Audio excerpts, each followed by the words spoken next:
welcome to the CCI Church, and we love you so much. Don't forget to share and copy the link as much as you can. So today, joining us are two renowned entrepreneurs, and we are so happy to have them in the house. Ladies and gentlemen, before we even give you their names, can you just give them a round of applause, a large one and a loud shout?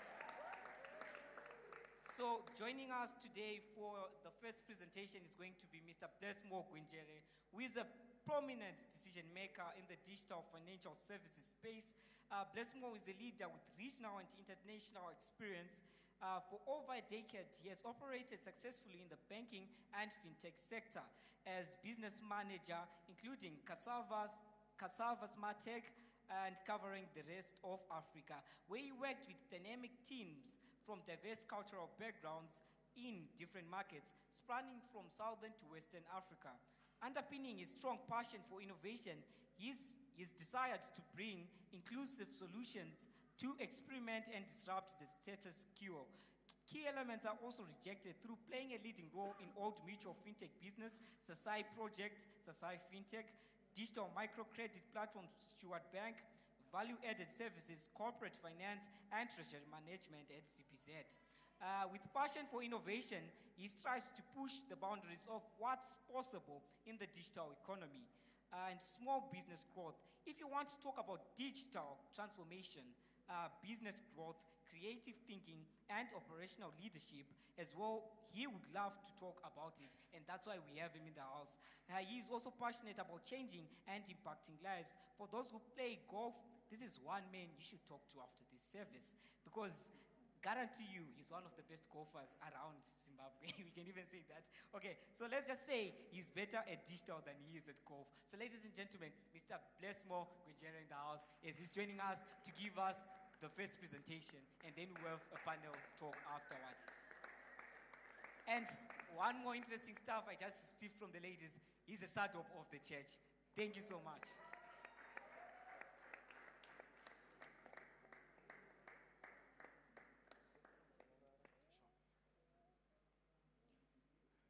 Thank you very much. We may take our seats. Allow me to, first of all, acknowledge the presence of our church leadership. I know some of them are not here. Our provincial overseer in absentia, our local pastor, and our regional pastors who are not here with us. Allow me to also acknowledge the presence of our speakers, Baba and Amai Ruizi. Of course, I introduced myself to him today, but he's one of the people that I grew up talking about. He inspires me a lot. I always listen to his preachings. Baba, I'm humbled to be standing right in front of you. To those who know my young brother, we always laugh Kumbati Chiti. He looks exactly like my young brother. Now see, Baba Shatetaura is now a pastor.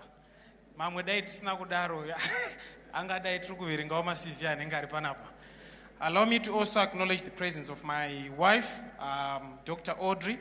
Thank you very much for coming with me. Also, allow me to acknowledge the presence of my brother, Brother Victor, who is also going to be part of this wonderful presentation. It's so exciting that in some forums that I speak, for some reason we accidentally meet. Last time we were at SADOP International.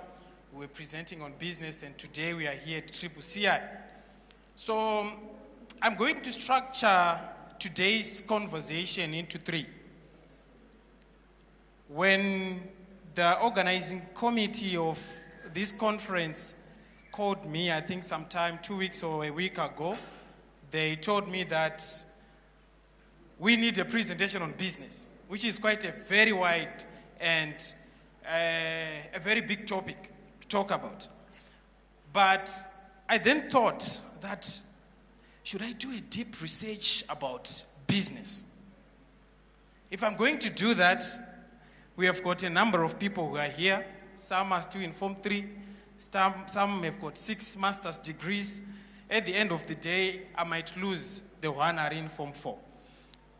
Because you are my brothers, I'm going to start off with a testimony of where I started, and I think along the journey, we'll be picking a few lessons from there and where I am today to be driving some of the biggest businesses in Zimbabwe and part of Africa. Apart from that, of course, it will be on the professional space, but I understand that we are operating in a VUCA environment. It's volatile, ambiguity, you know, you don't really understand what tomorrow is going to be like. Kune mamwe atinoti hustlers in the house. We need to make sure we also cover that space. I'm a young man raised from a very humble family of about 4 children, and I'm the firstborn. I'm raised from a church or a Christian-led background. Both of my parents are pastors in Zayoja. I learned at about 7 different primary schools. Yeah, you won't understand it. 7 different primary schools. Not because vabereki vainakizwa nekuti move from one place to another, but because of the sacrifice and the passion that they have in the work of God. I then moved on to my Form 1 to Form 6, and it was that time when I realized what I wanted to do in life. One day I was seated in church and some children started to laugh at my parents, at my dad specifically. He was preaching in English, vachichikora chirungu. And the laughter, it changed my life. I told myself that I need to go an extra mile more than what my parents did. I created a clear vision of what I wanted to do.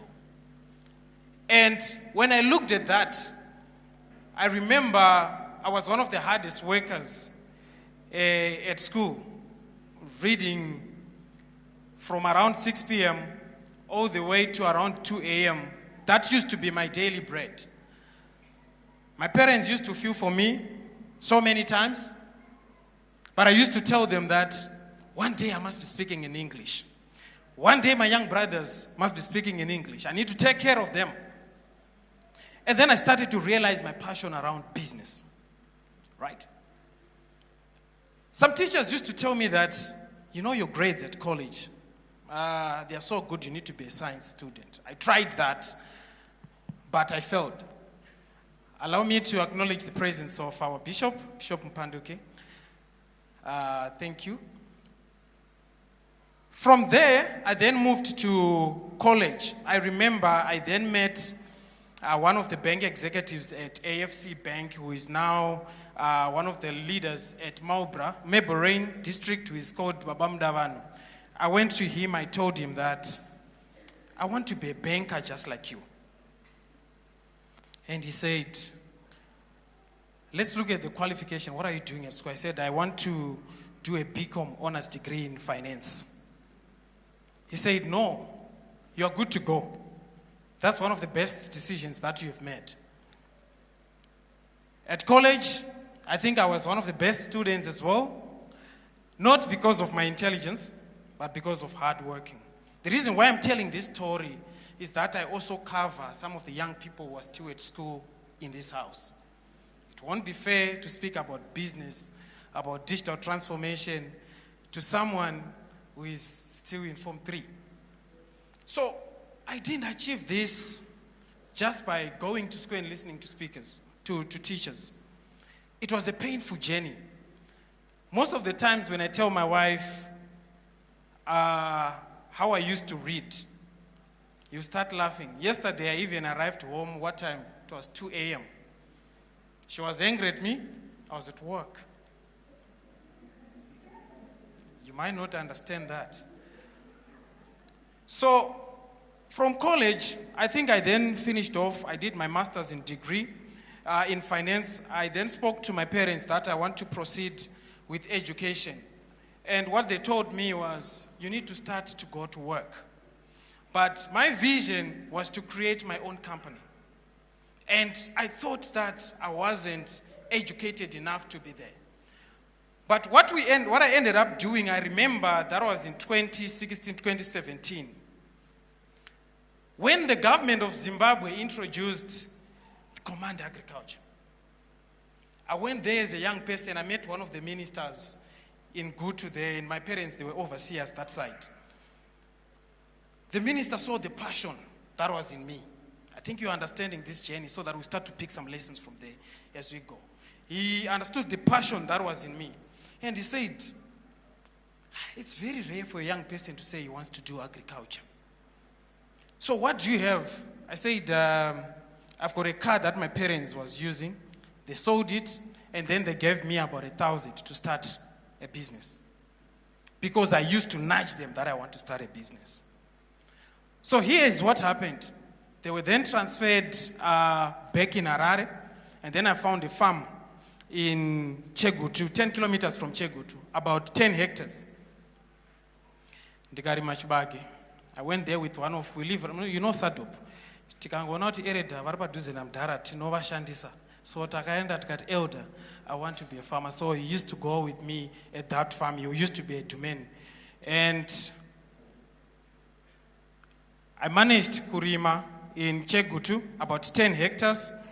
And during that period, I think into 2017, 2018, somewhere there, it was a bit of some drought. Mvura yakaenda. But surprisingly, I don't know what happened. I was one of the best farmers that side. As a young person, not yet married. Why? Because I had a vision. It started when I was a young person.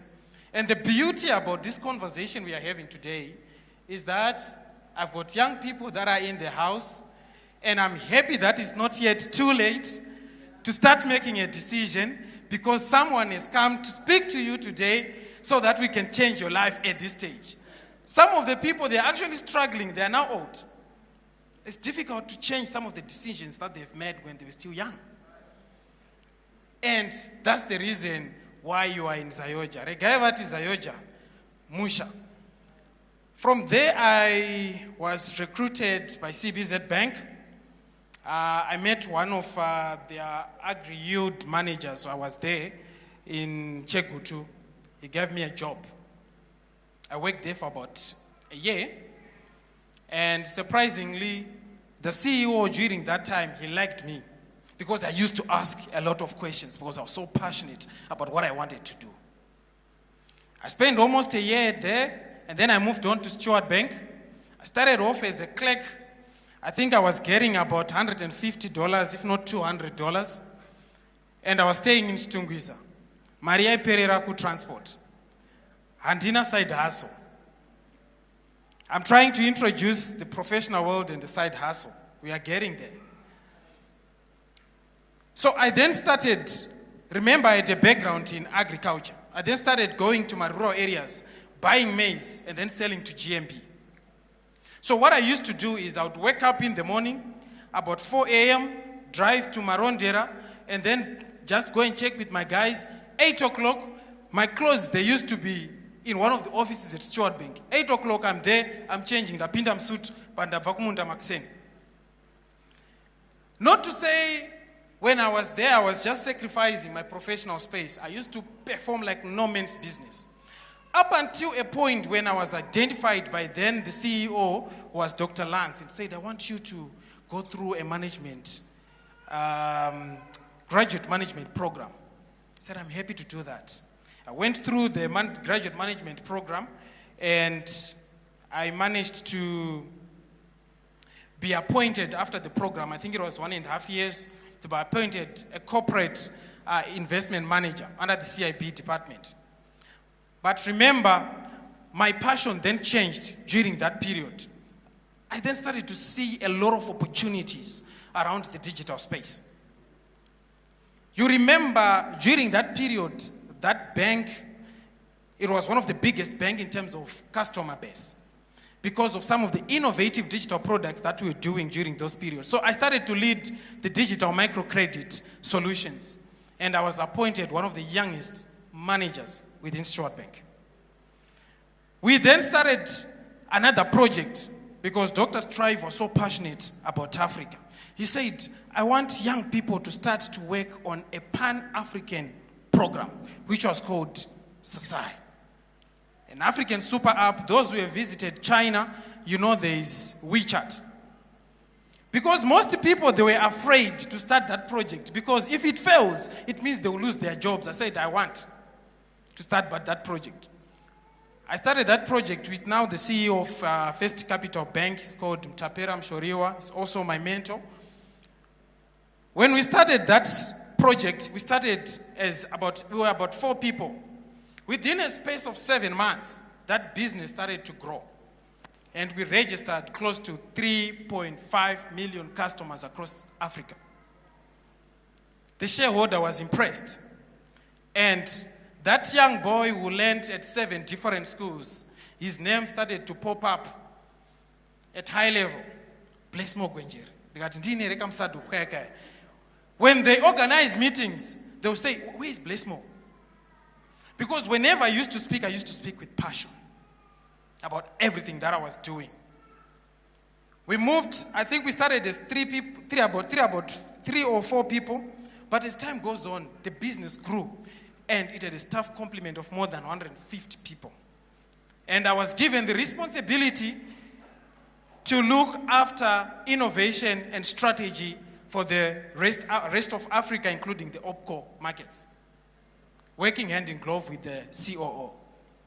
I worked there for a couple of years, and then I left. I went to Old Mutual. That's where I am right now. And I'm the manager for payments and e-commerce for the group, mainly focusing on the Omari project. I don't know if you've heard about Omari. In Zimbabwe, we've got EcoCash, One Money, now there's Omari launched by Old Mutual. Let me tell you this thing. Out of passion, we started that business from scratch, 0, to where it is right now. It's one of the biggest business that we are seeing coming up in the African continent. Remember, the group is scattered across Africa. Strategically, what that means is this is where the project is going. You might be asking, why is he telling us this story? It's difficult when you're given a topic about business, because I can start to talk about digital transformation. It's part of business. I can start to talk about customer. It's part of business. I want to come to you today, CCCI. You are wherever you are. You are doing something. When I was so young, I started off with what I call a vision. A vision comes to an individual. It also comes to a corporate. It also comes to a state. What is a vision? Some they define it as a clear mental picture of what you want to do. Might be at an individual level, organizational level, or state level. You need to have a clear mental picture of what you want to do. There is a statement that I like because I love reading books by Stephen Covey. It says, to begin with the end in mind means to start with a clear understanding of your destination. It means to know where you are going so that you better understand where you are now. And so that the steps you take are always strategically aligned. The first step, if you're running a side hustle, if you are in a professional space, you need to have a clear mental picture of what you want to do. You might be in the corporate space, and you are a clerk, and your role is to input data in computer every day. One of the jobs that most people don't really like, but that's where we started. There's someone who is seeing you and seeing the passion that you have. So long you have got a vision to do that in the business space and you have got a clear mental picture of what you want to do, you will reach the promised land. Number 2, when I was speaking about the story of my life, I spoke strongly on passion and preparation. I like a statement that I was told by one of my mentors, I think it was about 2 weeks ago, and I captured his words, and I always read these. He says, if you are going to run a business, Blessmo, you need to be an expert. An expert is really just someone who is trusted enough to lead something. To be trusted enough to lead others and to lead innovation requires your ability, the results that you produce, the confidence, and your passion. If you are not an expert or a passion, no one wants to listen to you. Yeah, no one wants to listen to you. From 0, right? But I've got 6 people that I'm mentoring.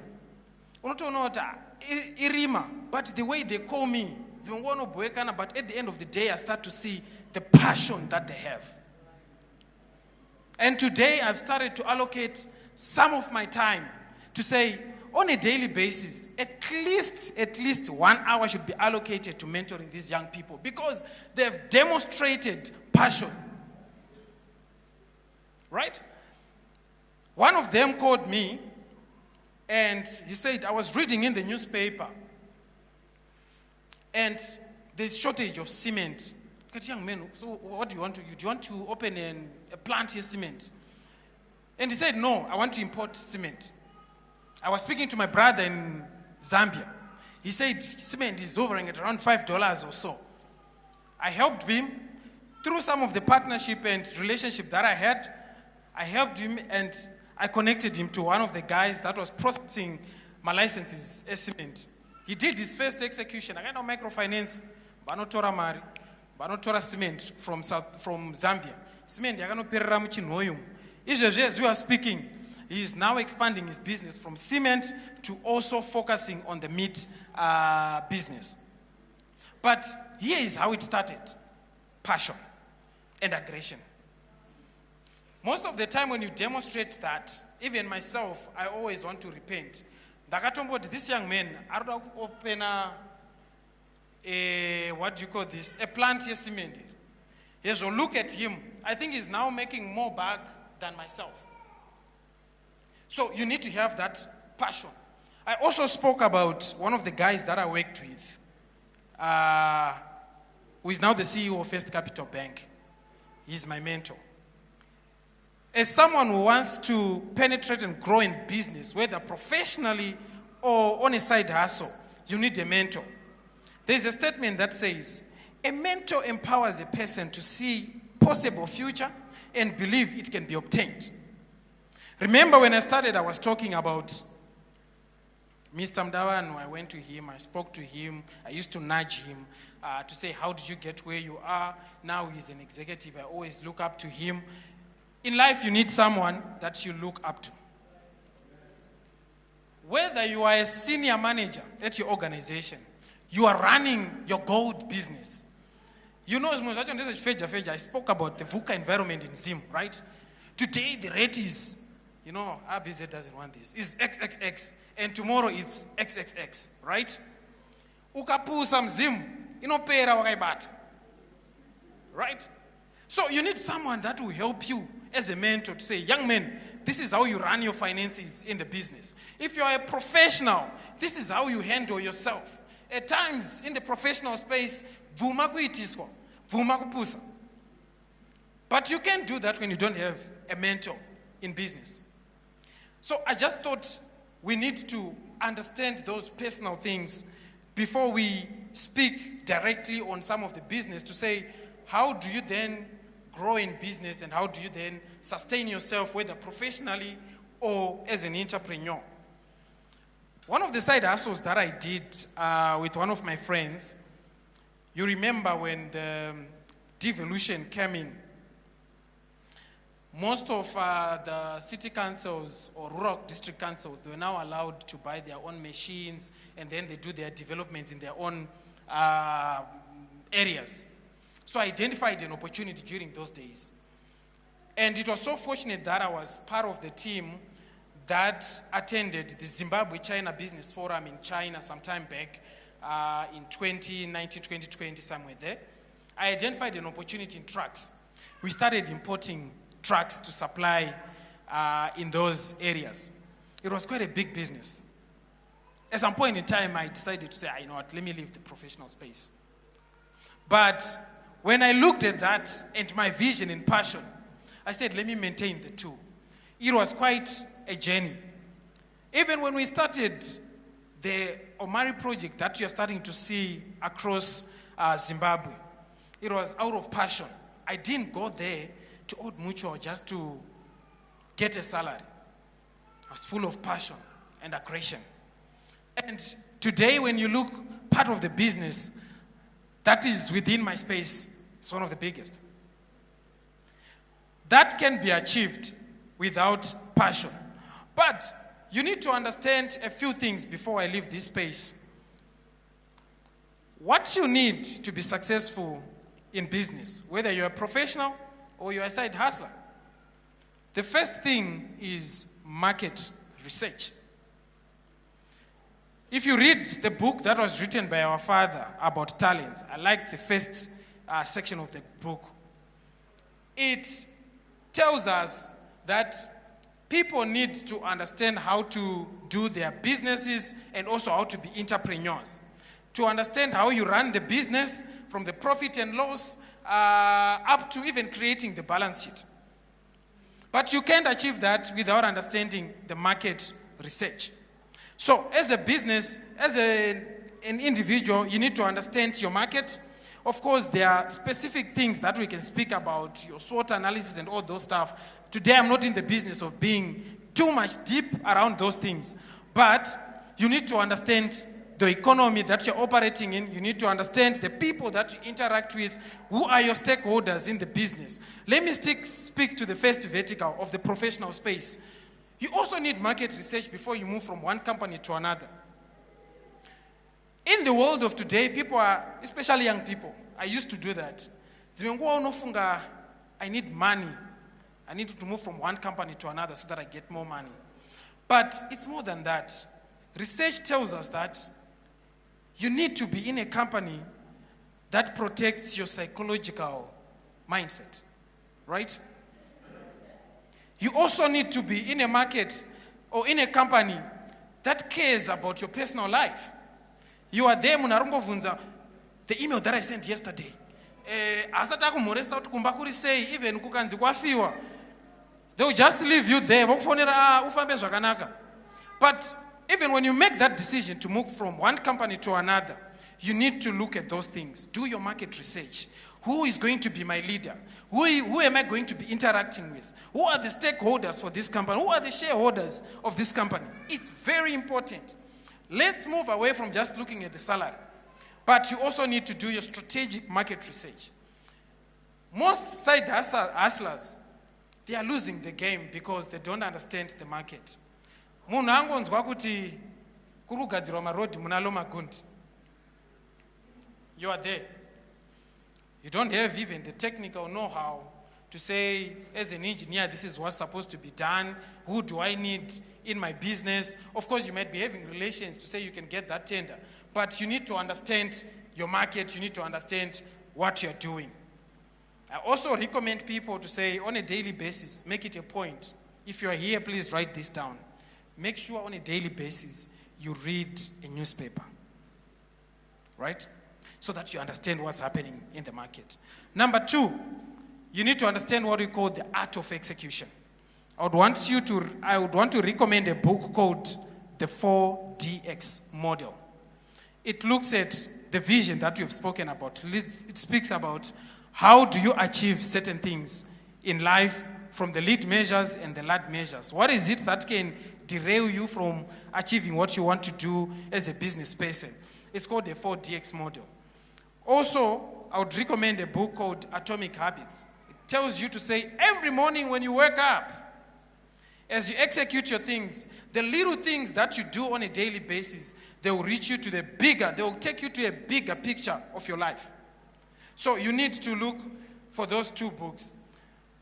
And the third thing, I like what our father spoke about when he was speaking on working talents. There's a point where he talks about planning, action, and execution, as well as your target.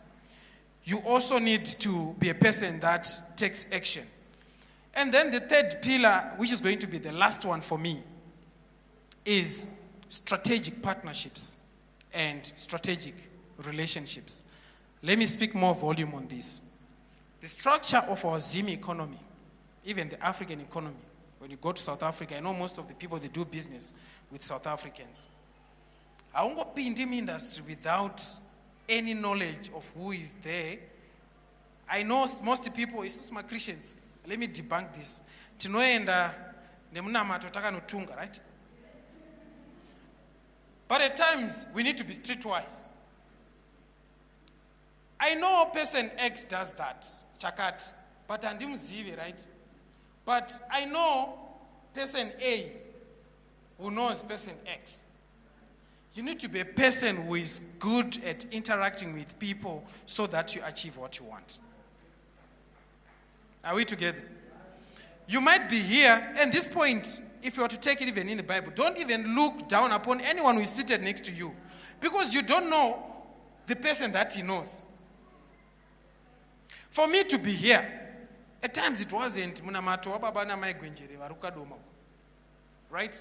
Of course, there are prayers that will help you to get there, but do your part. Create necessary relationship in business. Mungwe unopay that time uri pa WhatsApp, right? But some, they are spending that $10 to buy food pagava, right? And say, Ningi from CBZ, come, let's meet, let's just have sadza. Right? We have that sadza. Apeza good, I know them African are good antara series. Apeza, you know what? We are actually working on this project, and I was actually thinking that if there is an opportunity that you can do, I know you are good at digital and all those stuff, so there's an opportunity around 1, 2, 3, 4, 5. In doing up at 10, I'll start to work on that. And that's how Zimbabweans are making money. And even in Africa, that's how people are making money. Even in the professional world, do you know what we do? I might be given a task to say, bless more, your department is growing. You need 3 people. One who will look at custom onboarding, someone who looks at reconciliation, someone who looks at finance. I will not just go post out on social media to say I want 1, 2, 3, 4, 5. Because so what I do is I'll say, okay, fine, I know Benis. Hi, Benis. I'm looking for a person, Anita Chakat. This is what happens in the industry. And then they say, you know what, there's a guy, Ariku Bank ABC, you know, he's sharp, you know, we always talk to him. He does 1, 2, 3, 4, 5. His character is like 1, 2, 3, 4, 5. When I post that row, no go align my qualities, you know. I'm not saying this is what I do. This is what organizations do. For the record of those who are online, they'll be like, organization going to. But this is what happens. I'm speaking to the guys who are in the professional space. You don't know the person that you are sitting next to. As a business-minded person, a person with a clear mental picture, a person with a passion, you need to create necessary and strategic relationships. Never look down upon anyone. Make sure that anyone who is seated next to you get to understand what he's doing, because he is maybe your pillar to the next step of your life. So as a business person, please write this down. Start to create strategic and necessary relationships that are important to take you to the next stage. So ladies and gentlemen, I think this is the end of my presentation. Just a recap, we're looking at the life that I've walked. I didn't want to be too much of a professional person, but because of my brothers and sisters, I have to speak my life. From there, we spoke about what you need to do as a person. Vision, passion, right? And then we also spoke about what you need from a side hustle point of view, and even as a professional. To say, number 1, you need to master the art of execution, right? You also need to create strategic relationships as you run your business. So thank you very much.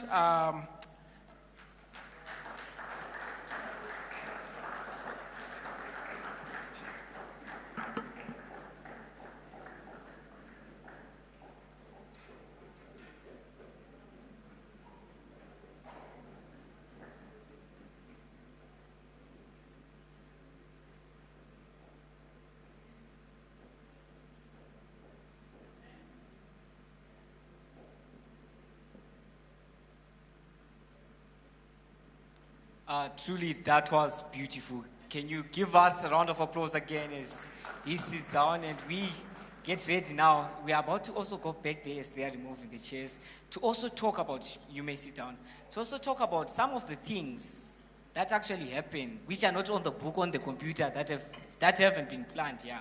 So we're going to be asking some of those questions, and we're going to open the floor for questions after we have the panels. So I think as they're setting up, once they're done, we can go up. So also joining us today is, we like to call him Elder Victor, yeah.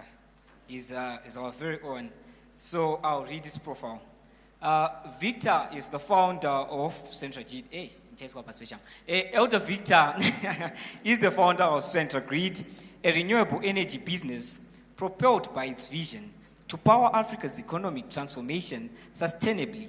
Customers include the national utility, ZESA, and some of the largest commercial and industrial companies in Zimbabwe. To meet their customers' needs, Central Grid is investing in solar, wind, hydro, and battery technologies.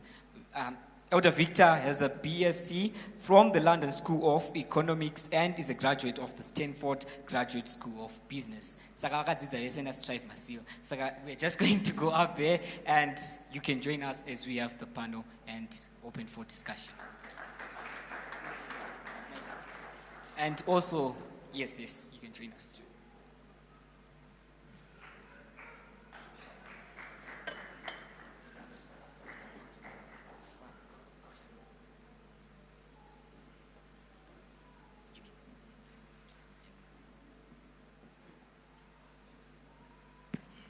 Okay, thank you so much for joining us.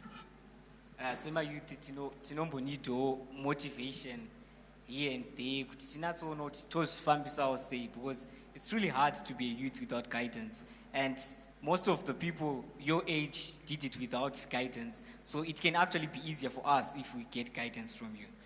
Okay, so I'll start off with the first question we have here, one of the most important, which is career guidance. I think it's it's where you start, where you decide what you want to do, who you want to become. You talked about passion, but you cannot have passion when you don't even have the idea of what you want to have passion for. So I think you can take that one for the first one of career guidance. Good afternoon, everybody. Greetings to our parents, Bishop Mpanduki, our evangelist Mama, and all protocols are observed, our pastors Maka.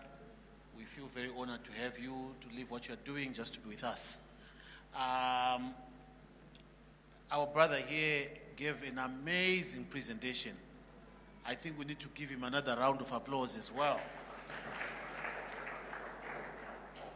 What he has done is he has really set the tone and spoke about very important concepts: vision, passion, going deep into the business issues themselves.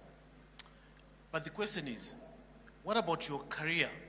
We are all at various stages of life.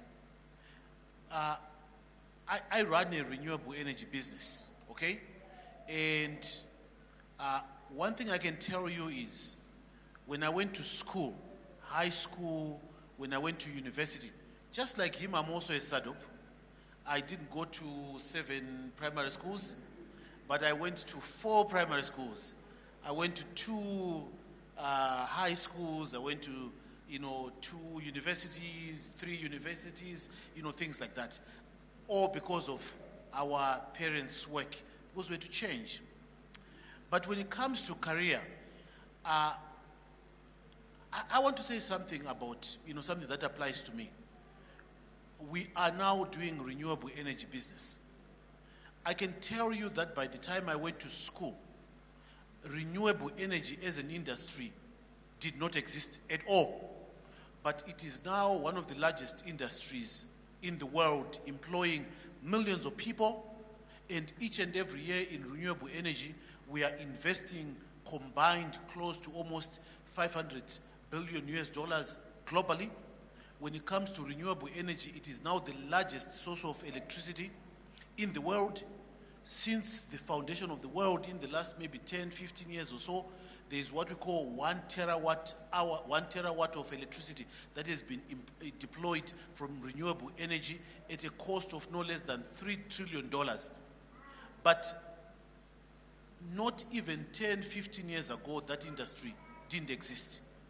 So if I had gone to university saying to myself, I want to do renewable energy, there was nothing like that. So to me, the foundation of any career guidance is this. One of those things which is always constant is the need to be curious, number one.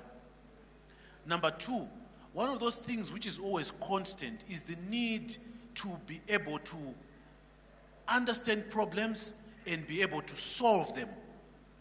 That is constant. It doesn't matter what industry.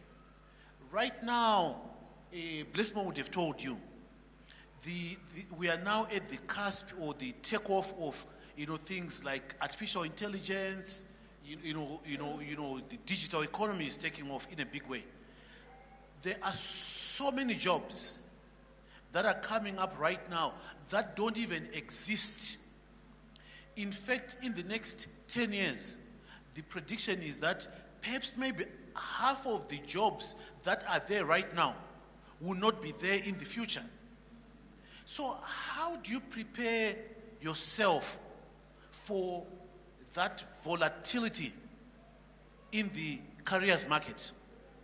While we are in a volatile country, like he was explaining, volatile, uncertain, complex, ambiguous, you also in the job market looking at the future, you are facing exactly that. If you are an accountant today, perhaps maybe in the next 10 to 15 years, your job will be gone. If you are a lawyer, like our dear sister here, she knows this. With AI, your job, actually AI can now solve legal problems 10 times better than a human being. Just last week, I posted something on LinkedIn. Nice written article, checked by experts. And then the artificial intelligence driver, which is on LinkedIn, said to me, would you like AI to rewrite this thing for you? I said, yes. In like a click of a button, the whole thing was rewritten, and I was like amazed. I said, wow, it's like better than any human being you can think of. So how do you prepare for such a career? I would contend that you need to have that idea of always being the person who solves problems. I would contend that as a young person, you must always be sort of filling up your toolkit. Imagine a toolbox, so that you are able to solve that problems. Quantitative methods, when you're going to school, do that maths, do that science, do that literature, do all those soft skills, hard skills. It doesn't matter what job will be available for you. You will be well prepared to deal with that. So, of course, let me just leave. It's very nice to talk about these things. You can keep on going, but I think you get the idea.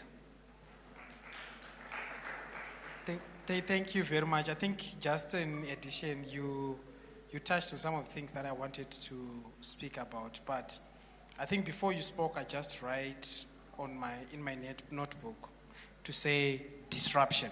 I then highlighted it.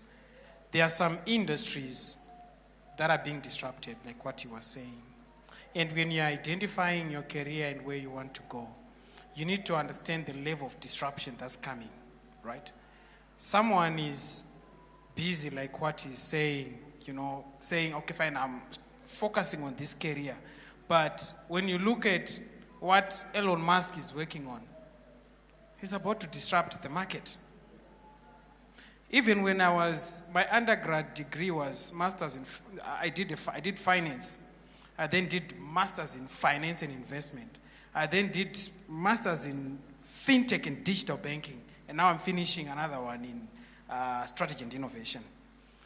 But here is something that's interesting. When I was doing the finance, I went on the computer. Some of the things that I was being taught, the computer was actually doing it 5 more times faster than I could do it.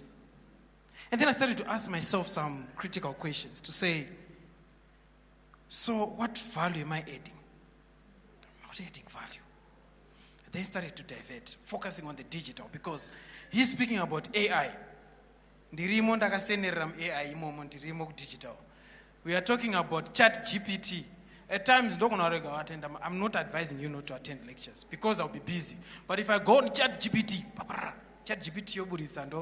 and then I'm not encouraging you to do that. But I'm just saying these are some of the things that are actually disrupting the market.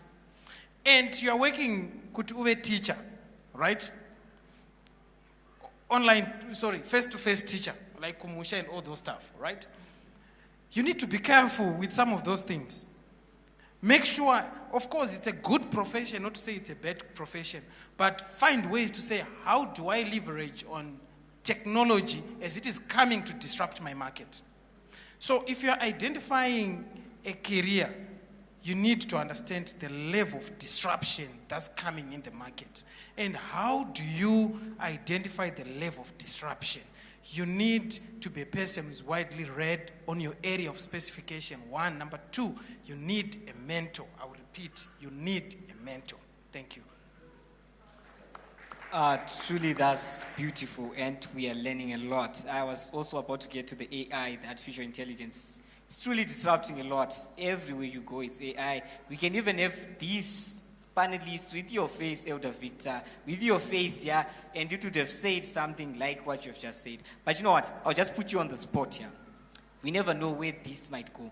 I'll ask you to give me 2 opportunities that you think are going to grow in the financial technology. Like I know my brother Tinashe, there is somewhere there going into the financial industry. So if you would give him just at least 2 fields to look at, and then Elder Victor, you also give us at least 2 fields in the energy field where one can focus in. We have engineers in here, we have lawyers, we have everyone. So just give us any 2 prospective fields from the finance department. From the finance department, hard cash is being disrupted. Have you looked at the RBZ statistics? They say 95% of the transactions that happen on a daily basis, they happen through mobile phone. Only 5% is cash, right? And you need to start to ask yourself questions to say, where is my career in finance positioned?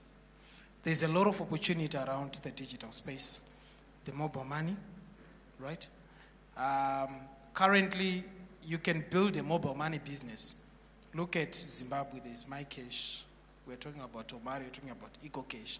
Mukuru is coming in. It started off as a remittance business. Currently, it's now a mobile money business. They're building a card.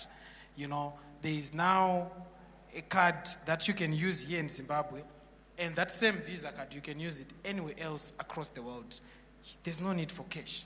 But you'll be asking yourself to say, if I'm in Zambia, I've loaded my US dollars here, how come I'm still using my card? That's the level of disruption. Remember, we used to send money in a bus, right?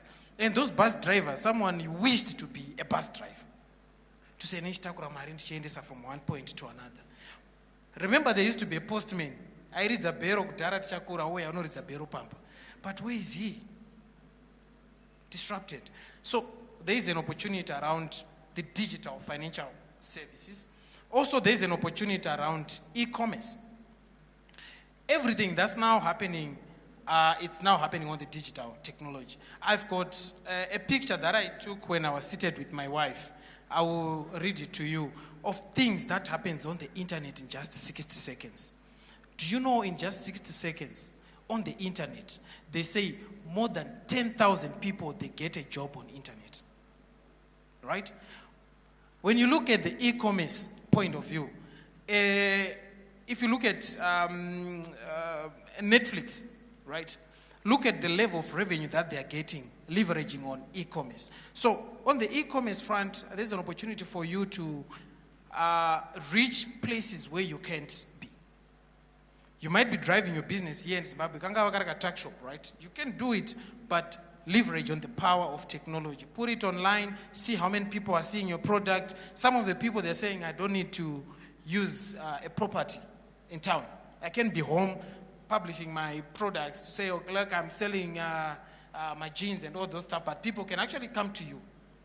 These are some of the things that we can do. Let's leverage on the power of technology. Forgive me, I'm trying to be a bit more on the top side in terms of how I'm speaking the language on e-commerce. But we can go deeper to say, how do you leverage on the deeper part of e-commerce? So for everyone to understand, I think you need to understand that you can leverage on e-commerce, reach the markets where you can be, so that you drive your sales, you drive your business, and expand quickly.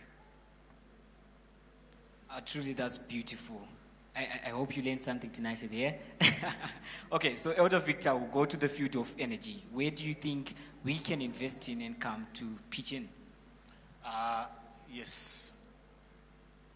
In the energy space, the key global problem that we are facing is carbonization. Everybody understands scientifically, we know that the planet is warming up, and we need to contain that temperature rise, within about 2.5 degrees Celsius since industrialization by 2050. That is the global agenda.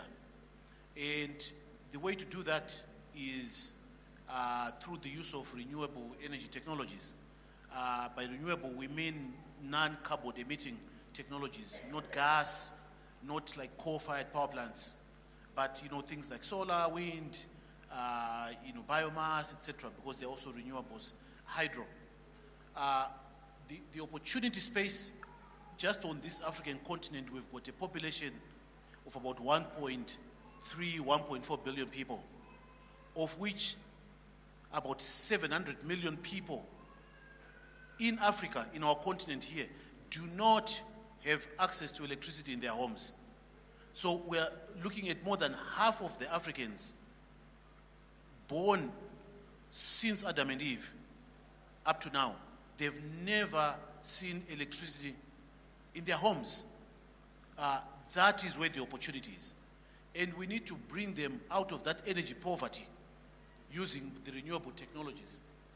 For that to happen, we need to be investing no less than $100 billion per year just to try to catch up. We are barely doing about $20 billion. So there's a gap now of almost about $80 billion to be able to take all those Africans out of that energy poverty. You may say, well, that's Africa.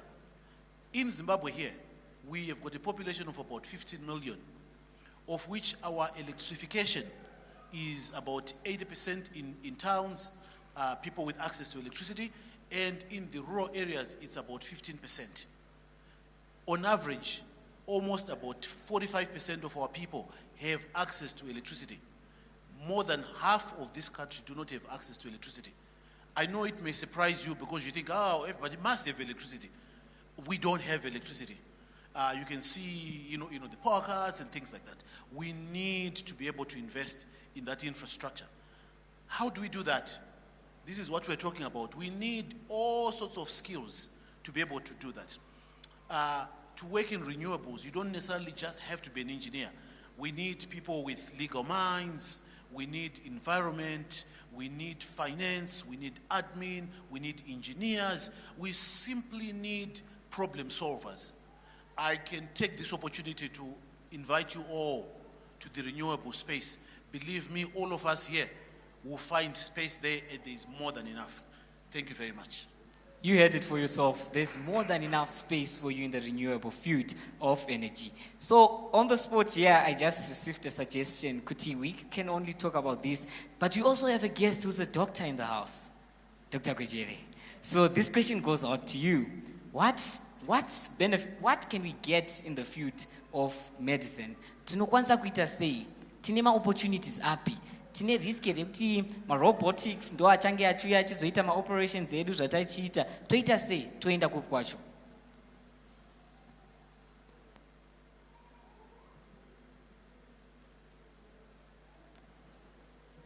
Hello everyone, and thank you so much for this opportunity.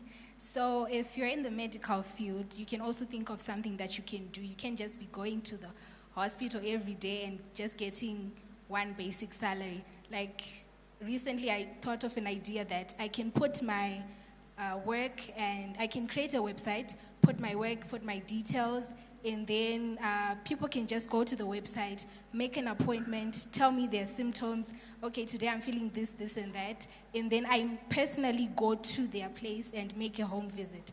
Because some people are not able to come to the hospital for a lot of reasons. So you can always think of something in your space to do. Yeah.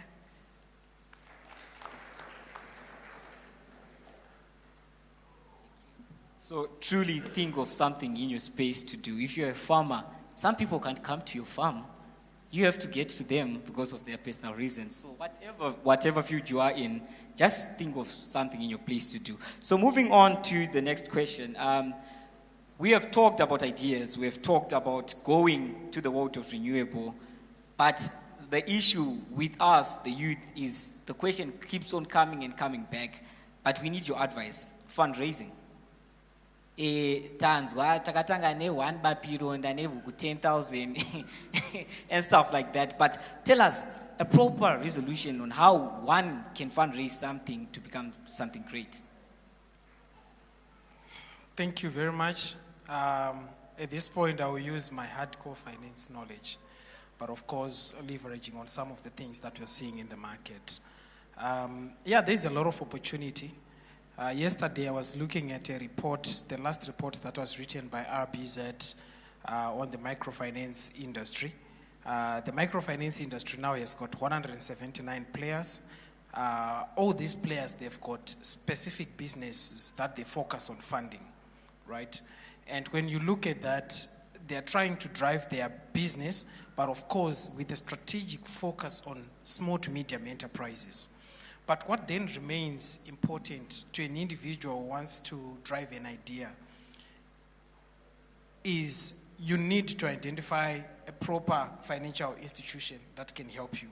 I know banks might be difficult for you, not to say I'm saying don't go to banks, but if you look at the microfinance institutions, they're inviting individuals at a personal level. You go, they've got all the time to listen to your problems. Even because you want business and we are seeing potential in your business, they can just put, let's say, 1,000. But here is what happens with our world of today youth. My microfinance, they charge a lot of interest, right? What that means is if you take that debt and you don't put it in a profitable use, unochema nezvikwereti. Todzoka ku nezvinogara zviparizwa namubaguti panyaya yezvikwereti. So you need to be careful, but at the same time, microfinance institutions, currently when you look at even the RBZ, it's so aggressive on financial inclusion and even accessing loans out of that. That's one side. The other side, we have got what we call private equity investors. The problem now with these ones is, of course, they are not that public, right? Because they can silently invest in your business. They'll say, okay, fine, bless more, we value your business. Your skills, when you look at our valuation matrix, it's worth about 10,000, right? And then they look at what you have done today and say, okay, fine, your business is worth about 80,000. In total, that's 100,000, right? And then they say, okay, I'm going to give you 50,000. When they give you that 50,000, it means they now have 50% share ownership in your business. So these are some of the things that are happening under the carpet. Unlike, those companies that go on Zimbabwe Stock Exchange, you can publicly see them, right? But these private equity investors, or some they call them venture capital investors, these guys, they come to help you under the carpet. I'll tell you, for example, there's Takura Capital in Zim, I think it's based in Avenues there. Those guys, they're so aggressive on profitable, bankable projects. If you are a woman, Women's Bank is actually looking for projects for ladies to support. And the beauty about it, I see, not to say I'm exposing here, I see my Marikanda, she's one of our elders. The beauty about Cheche Baba Guti, you can go to Maubra, Westgate, wapedza service, ongo wadonza pa site. Takuenda kuma relations ataticha tauraya. How do I get funding? I've got this 1, 2, 3, 4, 5 project. She'll be there to assist you. But it's just that tinenge tangoteerera kuti ne one rice, right? And then you think kuti, if I just start with anything that I have home, I'll be able to scale. So these companies that I'm talking about, one, they will help you to monitor even your project as you be scaling. To say, we gave you your money, you're at point 0. Our next focus is to see you grow because we want our money back and you also have to perform to get our money back. So it will give you pressure in two sides to retain that money and to meet their expectation as investors. So look at those private equity investors. To some of you who would want some of the linkages to those guys, not to say I will be guaranteeing you that you'll be getting that money, but to assist you will also get you to meet some of those guys to say, you can talk to 1, 2, 3, 4, 5. They'll help you to scale up your idea and your business. Okay, before you go there, I like to put people on the spot. Can you just give us just a bit of them, with the ones which are on top of your head? Now I'm thinking of Takura Capital. I've heard about it. I'm going to be looking for it when I'm passing through the avenues. You never know who gets to hear about Takura Capital and goes there, and tomorrow they're growing a multi-million, billion business in Africa. All right, from a private equity investment, I think that's Takura Capital. There is also, but some of those names you don't really know them. There is a Beep Fix that's being run by a guy who is driving. He's also part of the team that's doing the Loma Gundi project. So what he does is excess of his income that he gets from the project that he does, he always assists some small businesses. And then he has set a team that's on the ground to say, okay, fine, I've given Blessmore 1,000. Those guys, they'll be monitoring what you're doing up until they get their 1,000 back, right? So these are some of the guys that you can talk to. If you look at the microfinance space, I'm happy to even advise people to even go to such businesses as Empower Bank.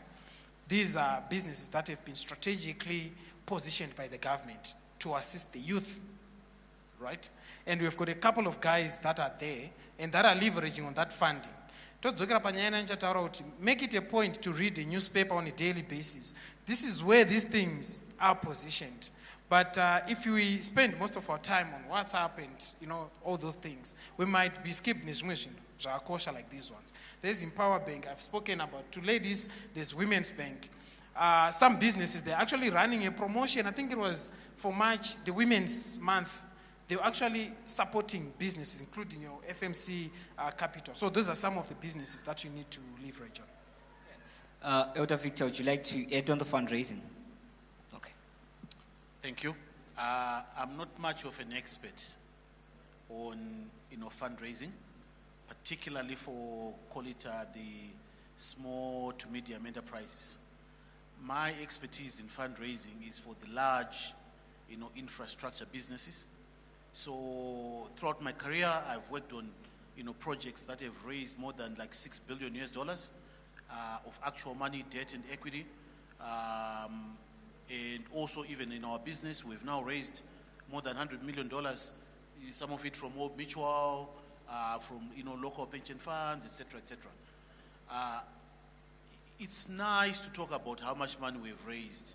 It's nice to talk about the growth in balance sheet, you know what I mean? But one thing I've noticed, it all starts at the very first thing you must do.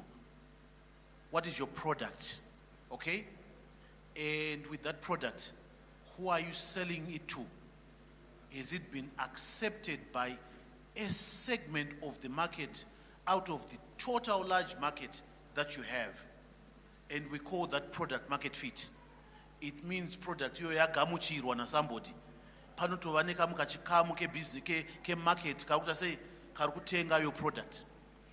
And then once you've been successful with that segment of the market, then you go into another segment of the market and you keep on growing.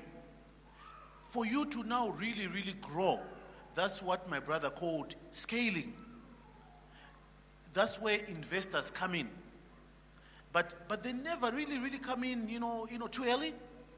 So when you are sort of like starting your product, you're building a product, etc., part of the fundraising that he's mentioning, it's even, friends and family, what we call friends and family. Among ourselves here, we can finance our businesses because almost all of us sitting here, we probably have got businesses which are probably at the product stage, still trying to meet what we call product market fit. Maybe some of us are still starting, okay? Believe me, not many of us here are candidates for Takura Capital. Takura would be looking at business which are thriving, they're like really growing, and my private equity and then they're now taking you to scale to next heights. Perhaps maybe you are already a business with revenues of like about $1 million a year. Not many of us are there. That's where that kind of capital comes in. Institutional investors, an Old Mutual, an NASA, my pension funds, my banks. But in the meanwhile, for most of us, we still have got our products and we are starting. A lot of it is like, friends and family, and he has already given us warning yambiro. You could also, try to avoid, things like,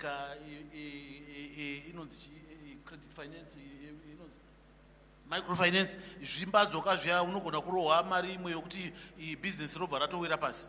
Try to avoid that. If you take that money, quickly be honest about it, pay back, and then you keep on growing your business. So it's a very wide subject. I think, this is just a primer.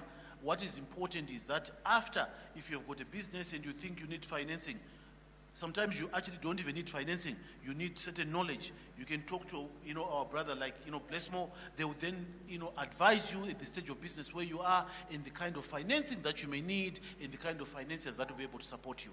Thank you very much. Oh, that's truly beautiful. That is one. The project yangu 3 billion. Okay, so here we've launched career guidance and we have gone to fundraising, and now we were talking about the product. Product here. And this is a hard part for us, most Christians in business, and I've suffered a lot from it. Twitter say corruption and being a Christian. And specifically, for you to get your tender awarded, something. You're saying, I want you to also then explain on that. Twitter say, how do we work around that? And it's something that's not going great around. Yeah, it's a tricky question. It's a tricky one, and of course it's something that's happening not only in Zimbabwe, but even across the world. There are people that are sitting on specific desks, and that's how they're surviving, right? You see a person is receiving an average salary of $600, but the kind of car that he drives is more than, the 600 that he receives. Because and the $1 million question now that you have posed is to say, how do we try and manage that? That's why I said it's a tricky question, because in one way or the other, people are actually doing that. But what then remains very important is the level of history that you create when you're building your business. If you look at, for example, we are in some established corporate space, right? We have got certain companies that we put at what we call a suppliers list, right? It's based on what you have done before for us to put you there. Remember, I recommended a book called Atomic Habits, right? The little things that you are doing now, 2 or 3 people are seeing. Is because you want to skip certain stages of your growth phase so that you quickly scale, right? But if you want to do away with Jana Zinuish, you know what? At elementary level, even no one is seeing you. Do quality and good things. Avoid shortcuts. People, they will be seeing you. You unopindira pana papa triple CI. Any unopindira ku Baines. I come here, maybe Rutengesa something outside. I'll see you, right? What will happen next time when I go? I saw someone who sells my book, Akati 1, 2, 3, 4, 5. And the guys are discussing about having someone that supplies my books. Definitely, I'll say, okay, fine, there's a person that I saw, I think he does a great job, right? So the medicine to that is to do great things at elementary level. Through Atomic Habits, the small things that you do, so that you leverage on that. We are not going to debunk Nyaye Zino. It's happening in Zim, right? In one way or the other, probably 50% who are here, they do that. 10 darabuda, ponzi panobuda Maria Kato, I need 20% out of that. Because you want business, you can quickly do that. But if it's difficult for you, you can't do that, as a Christian, right? From an Atomic Habit, start, of course, at that level. But when you do your things, do perfectly. Be honest in whatever you do. Our problem with our world of today, entrepreneur, he promises you that I'm going to deliver this thing tomorrow morning.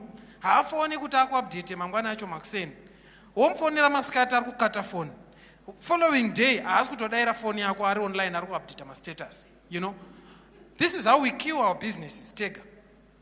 So I'm advising you to say, of course, to avoid Zeno. Zeno is there. Make sure that at atomic level, please make sure you do your things proper. Someone is watching. Relationships will get you there. Not to say you need to Buddhisaka something, but do your things perfectly and you'll get there. know if you've got anything to add. I would like to add something. Thank you.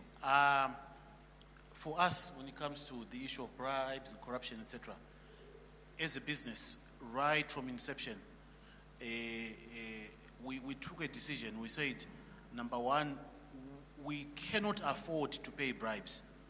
Yeah, we just didn't have the money. So we took a decision and we said, we don't have the money to pay bribes.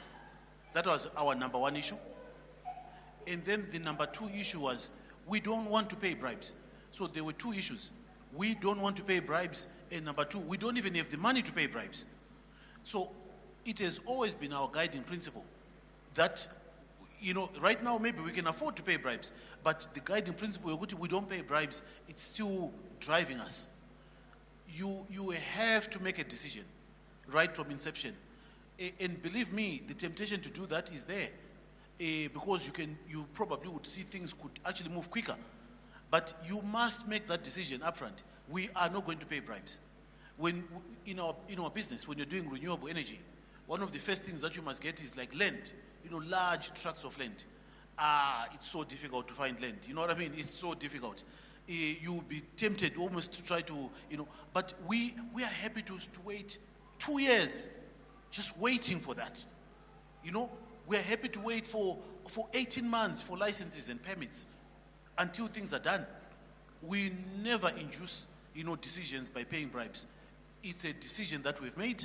It costs us sometimes, but that's just who we are. So the point is that you just have to decide, and you stick to that decision.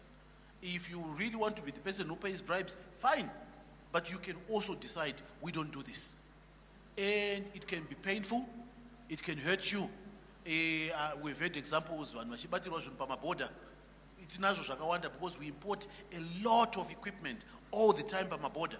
And people will just delay things, just so that you yourself can sort of initiate it and say, my brother, Twitter say. You have to make the decision. So it's entirely up to you. But we took the decision that we don't pay bribes, and that's it. Thank you. Oh, that's truly beautiful. Okay, there's a question. Tinashe.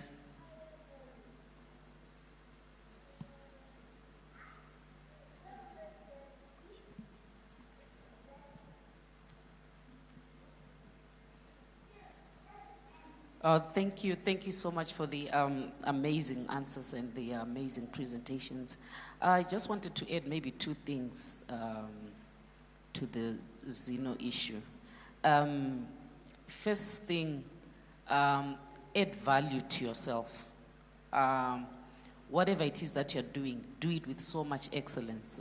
Coming back, or just adding to what he said about at the atomic level, do your best. Kana dziri nzungu dzauri kutengesa package in such a way kuti vanhu vanokutsvaga palunch kuti dzanhingi toda dzanhingi, something like that. So if you add value to yourself, if it's an area of discipline, dzidza kusvika wakunzi doctor of that thing. So much, because what people pay for is not just, or who you are or your Zeno. Sometimes you get to a place where people need to pay you for your value, for what you bring, what you really bring on the table. Ipapo tetadarika stage yezino yekunzwisisa kuti chero ukabhadhara zino and you don't produce, people will want, results. So add value to yourself. Let's be in the habit of developing ourselves. Don't be the same person you were 10 years ago or 3 years ago, especially as young people like this. That's why our father always encouraged us to go to school. Number two, as a believer, we have an extra ammunition that is called the favor of God, which we need to always pray for, the mercy and favor of God, which out of 3 people, line ranga richitangira uko, kunongovhurwa rimwe doro uko kunzi pinda, takutangira kunoku, line rakutangira kuno, iwanga uri number 60 kumusiko uko, the favor of God, which no man can hinder or stop. Where you ask yourself, you get to places and you ask yourself, how did I get here? The favor of God. That adds no sorrow with it. Sometimes Zeno, you can do the Zeno thing, but you misunderstand with the Zeno person and they can pull you down with them. So I want to encourage, let's seek the favor of God, the favor of God, the favor of God.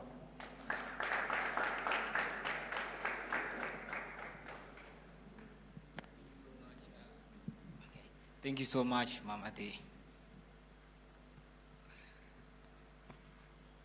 Okay, so we are truly learning a lot. So the next one, oh, okay, we have another one. Sorry? Oh, I think we're going to open this floor for, is it a question or is addition? Okay. Okay, so let's get the mic there.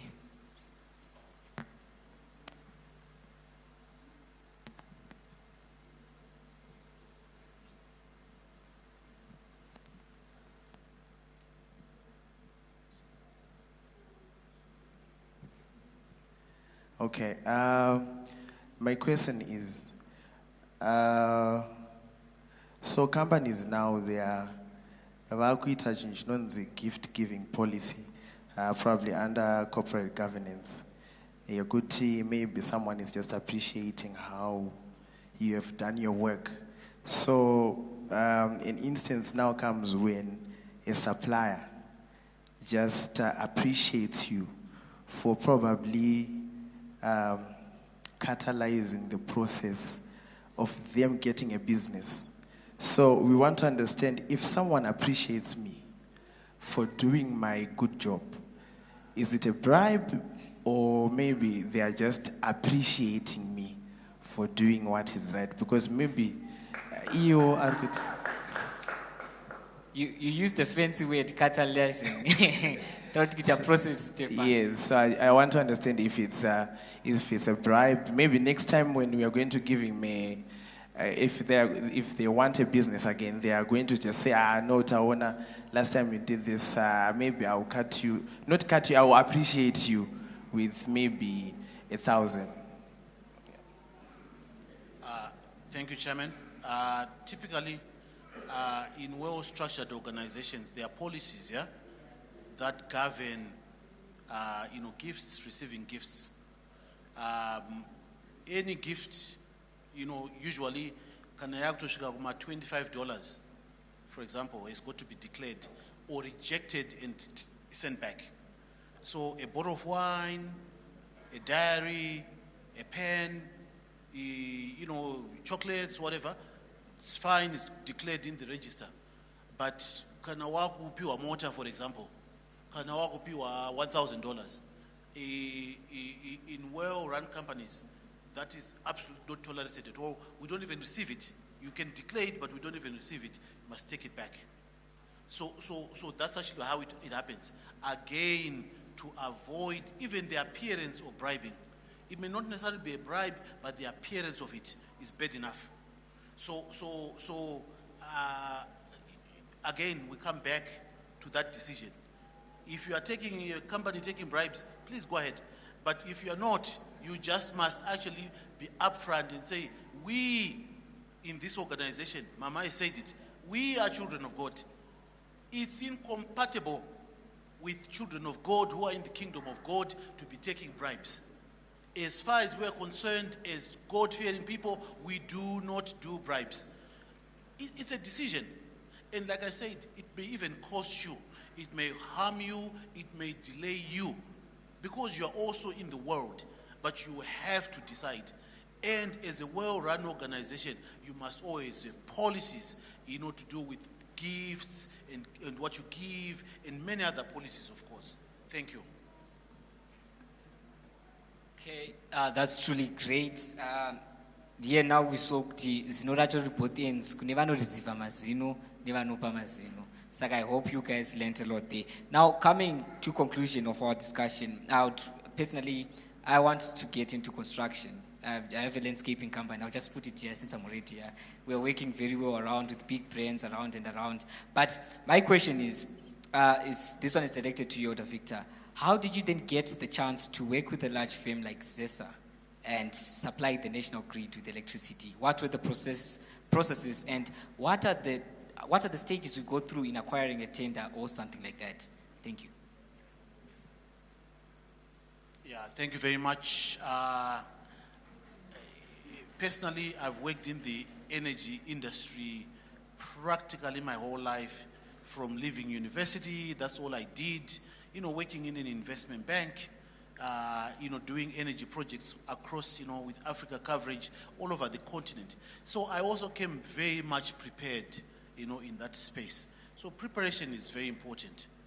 But when it comes to something like renewable energy in Zimbabwe, the industry is open. The government has opened it up to the private sector. That means you and I can actually go and propose and say, I want to go into this space.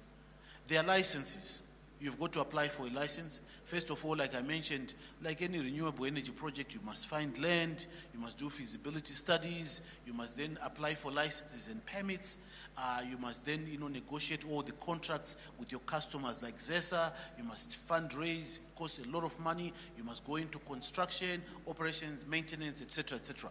So at every stage, it requires a lot of money, a lot of resources, a lot of skilled people. So like any business, whether it is renewable energy, whether it is construction, it really takes a lot of knowledge and resources.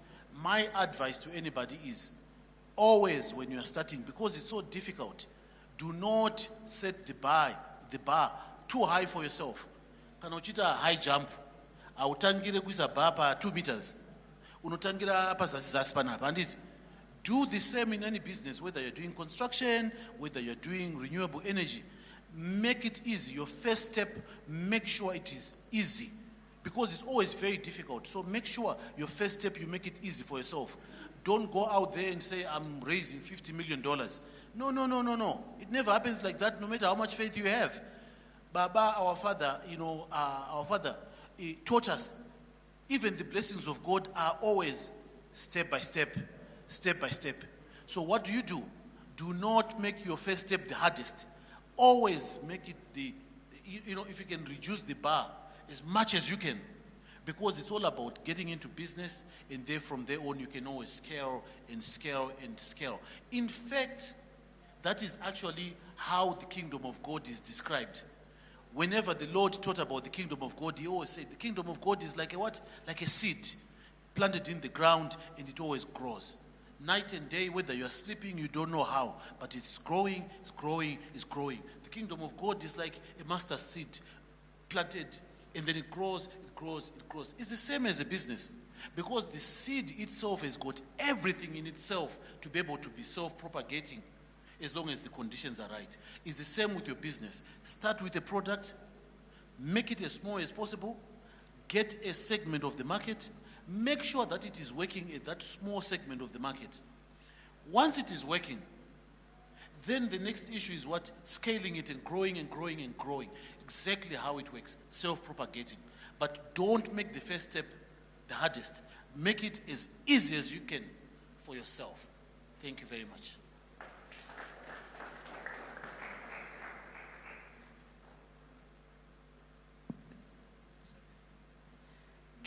We truly are learning a lot.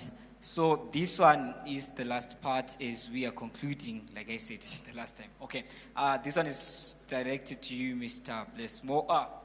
You talked about mentorship. Now we have a product, now we are funded, and with all the aspects, we now have the money. But the most important thing, I was reading a book by Strive Masiwa, Raising a Multi-Billion-Dollar Business in Africa.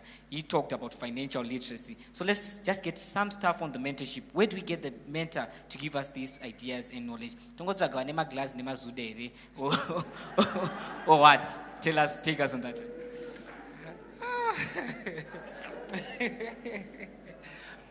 Thank you very much. I think you are raising a very important question. To me, it's a very serious question and a problem to us and most of the people that I always interact with. They'll start to see a light after they have got a mentor. So here is how you identify a mentor. Remember, we spoke about the vision, right? To say it's a clear mental picture of who you want to be, right? It's kind of like projecting yourself 5 years from now, 10 years from now. When you look at yourself 10 years from now, you then say, in the world, this is the world of tomorrow, right? The vision. In the world of today, who is at a position that I want to be 10 years from now, currently, right? The beauty about it is, muchechi kamuno, ndikaenda kuna vagwenjeri nekunyara kuti tiri muchechi kuti I want you to be my mentor. I will accept, right? Because ndoendawo kuzayoja. But ukaya tiri professional space, but tinenge tichingosamkomana icho, tichingopichuka. When you come to me, I'll be busy. And I'm like, oh no, it's okay, this is my number. And when you say hi, I don't respond. Right? So what's important is you need to identify someone who is approachable. And also, when you go there and tell your story, make sure you are honest about yourself. Kune vamwe vanouya kumamento akuda kutondidzidzisa inini. You know, unofana kunge mweya wekuda kutichwa. And also be as close as possible to your mentor. So what you need to do is project yourself. What project yourself 10 years, this is what I want to be. You look for someone in the world of today who is where you want to be, right? And then you identify that person as a mentor. Also do some research for that person. Because kune vamwe vakanaka vari muno. But wazoenda kunzona, eish, pakaipa. Be very careful about that. And also once you have a mentor, also have a conversation around how often do you meet. Make sure you nudge him as many times as possible so that you extract value out of that person. Even our pastors, they can be our mentor because they have got a 360-degree view of life. From Inina might be smart on the business side, but these people, they've got a defense mechanism on the Christian spiritual life. Some of our pastors, vakauya kubasa, but varichi, my business leaders, leverage on them and take advantage of that. Thank you. Yeah, just a little input. Mentorship, you see, because you think you are young. I've got my own mentors. I've got my own business coaches. And some of our coaches, we even pay money. This year, we are in a coaching program coaching me as a business leader. And we are paying thousands and thousands of dollars for those coaches. We have learned kuti I'm not my CEO of some of the largest companies in the world. Steve Jobs, they all have got my mentors and my coaches. Today, there is no successful business leader in the world that you know without a mentor, without a coach. It applies the same thing, just like Mukaona. Let's take the example of, let's say, a football team. Some of the greatest footballers that you see in the world. Anybody give me a name of some of the top footballers? Ronaldo, Messi. You never see him just playing on his own. Does Ronaldo not have a coach? But he's one of the best footballers in the world. He still needs a coach. What about the Manchester City players, like who is in Manchester City? Haaland. You think what a sharpshooter, what a striker. But Haaland still depends on mentors and coaches. It is the same thing as a business leader. It is the same thing at whatever stage of life. Never stop learning and also getting mentored and coached. Thank you. Ladies and gentlemen, this was truly a beautiful panel. Very powerful. We got to learn a lot. Nasi andina kuona muno kana wana akarara. Pane vandoziva vachitorara but we didn't get that. So I'm going to ask the facilitators, do we have time for any 2 questions from the audience? Do you have a burning question? Going once, going twice? I was doing that so that I could decline it. But that's the last question. Just give us that one, then we close off the floor. Good afternoon. I just want to ask, we're talking about passion, about your product. What if in the beginning, maybe you have so much passion about what you're selling, and then down the line you have trouble selling your product and you lose passion? Does that mean you have the wrong product, or is there a way to get your passion back?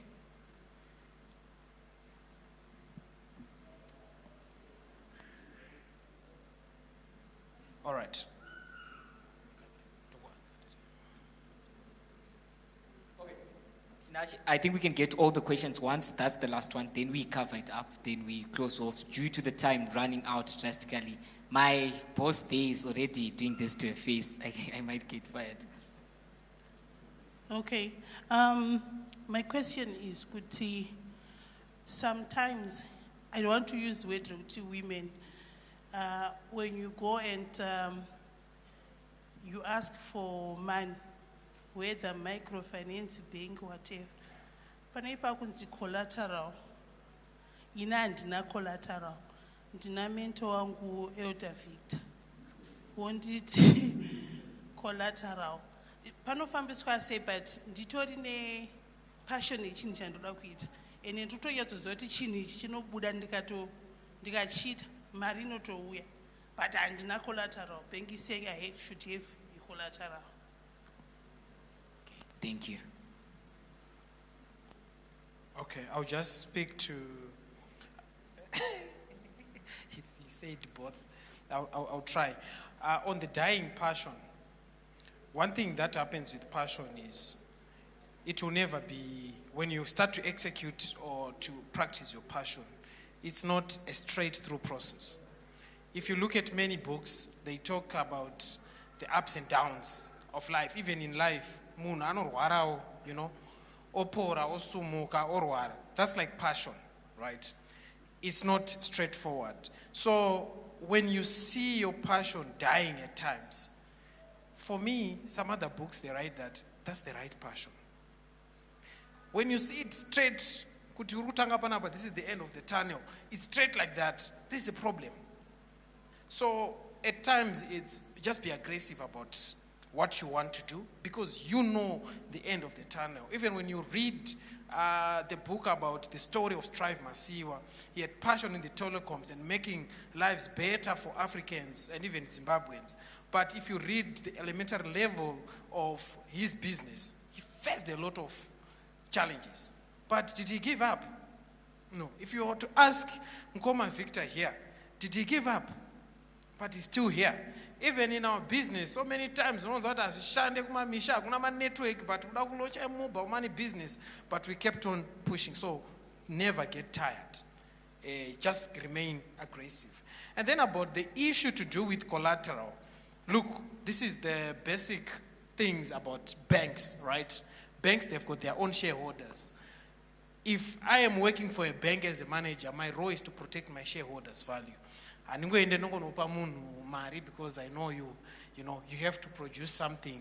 Chekuti, should I fail to pay, I'll give you 1, 2, 3, 4, 5. But the problem is,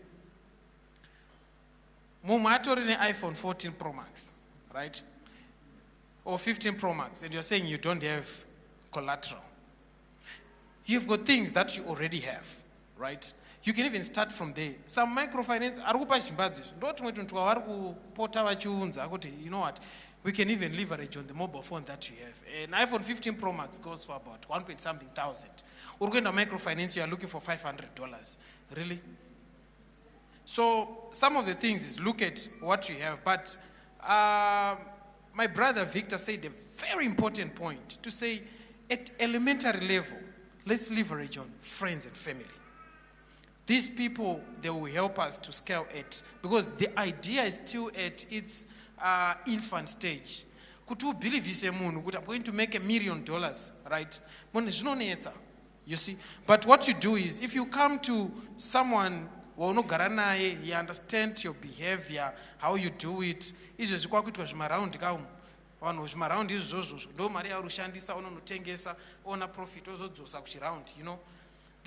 part of funding, that's happening. But it's just you are not making productive use of that money.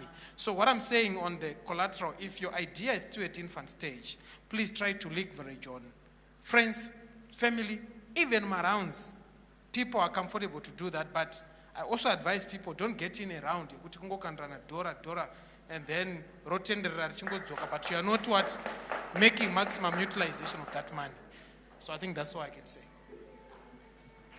And truly, ladies and gentlemen, we can give a round of applause to the whole panelists. This was the church's business tycoon meeting and panel. Another round of applause, and thank you so much for joining us today. Likewise. And with that, ladies and gentlemen, we close this business tycoon meeting, we can even call it that, and we leave the time to the MC. Thank you.